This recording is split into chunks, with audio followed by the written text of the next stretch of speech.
Hey, what's up mga kaballers? Maligayang pagbabalik sa aking channel. Halina't pag-usapan natin ang balitang delikado nga daw mga kaballers ang Los Angeles Lakers sa Minnesota Timberwolves. At ang balita naman patungkol sa kupunan ng Golden State Warriors. Tara na't pag-usapan natin yan dito sa Basketball Hot Shots.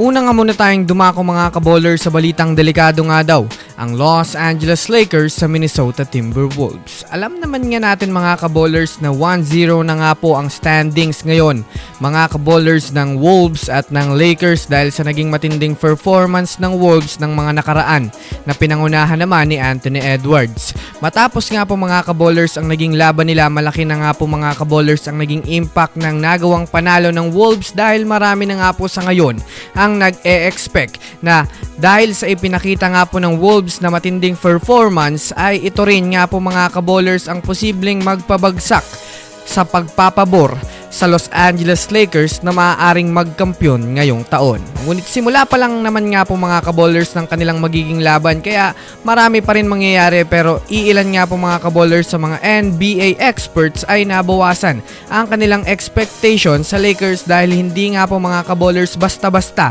ang ipinapakita ng Minnesota Timberwolves sa playoffs ngayon. Para sa kaalaman ng lahat sa mga gustong makapanood mga kaballers at masubaybayan ng mga teams na kanilang gustong magkampiyon ngayong season ay maaaring bisitahin nyo lang mga kaballers ang FB page ng Keropi PH at i-message kung gusto nyong mag-avail ng NBA League Pass sa halagang 300 pesos ay di nyo na kailangan umasa sa mga live streamers para makapanood ang mga laro. Again, one-time payment, pwedeng makapanood ng live games until finals na yan mga kaballers at ilalagay ko sa comment section ng link.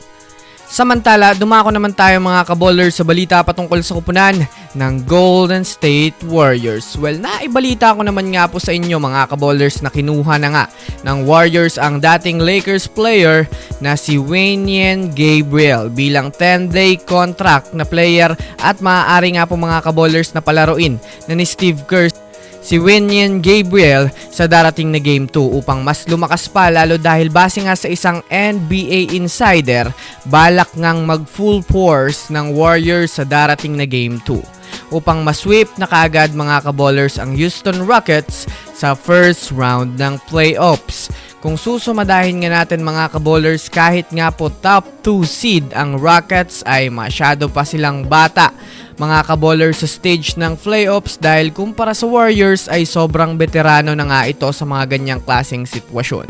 Bukod pa dyan, marami na rin nga po mga kaballers ang kampante ngayon, lalo pat kuhang-kuha na nga ng Warriors ang kanilang bagong setup sa kanilang team. Kaya naman abang-abang lang tayo mga kaballers sa mga susunod nilang laro. So yun lamang mga kaballers, yan lang naman ang pag-uusapan natin ngayon. Pindutin ang subscribe and hit nyo na rin ang notification bell para sa mga susunod na update sa mundo ng basketball. Again, this Basketball Hot Shots. Thanks for watching.